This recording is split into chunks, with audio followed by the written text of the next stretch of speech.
For months, Sarah and Tom had watched Leo drift further into his own world.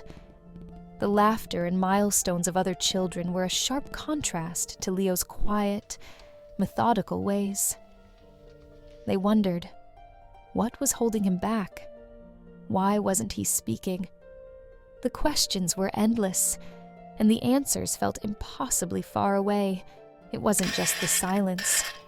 Mealtimes were battles, bedtime was chaos, and even small changes, like a different color cup, could send Leo into a spiral of frustration and tears.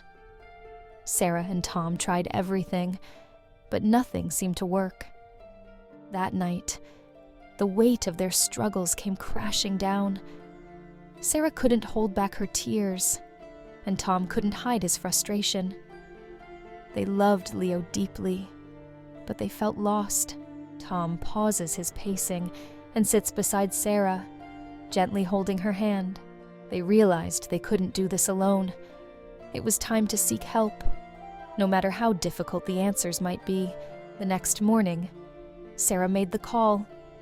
It felt like admitting defeat, but deep down, she knew it was the right thing to do. Their pediatrician referred them to a specialist, Dr. Miller, someone known for her patience and understanding. A week later, they found themselves in Dr. Miller's office. It was a place designed to make children feel comfortable, but Sarah and Tom couldn't shake the tightness in their chests. They watched as Dr. Miller observed Leo.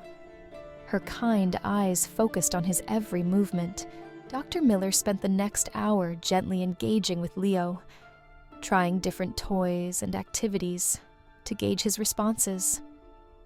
Sometimes he ignored her, and other times he glanced briefly before returning to his spinning toy. Every moment felt like a test, not just for Leo but for his parents.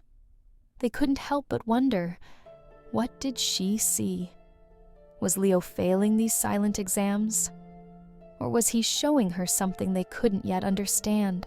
At the end of the session, Dr. Miller sat them down.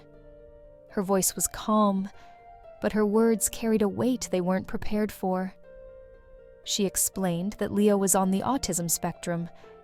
Hearing those words felt like stepping into a storm. On one hand, it was a relief to finally have a name for what they'd been experiencing. On the other, it was a reality they weren't sure they were ready to face. Dr. Miller assured them that this wasn't the end of the road. With the right support, she said, Leo could thrive in ways they hadn't yet imagined. She encouraged them to take it one step at a time. The drive home was quiet, but their minds were anything but. What would this mean for Leo's future? How would they explain it to others?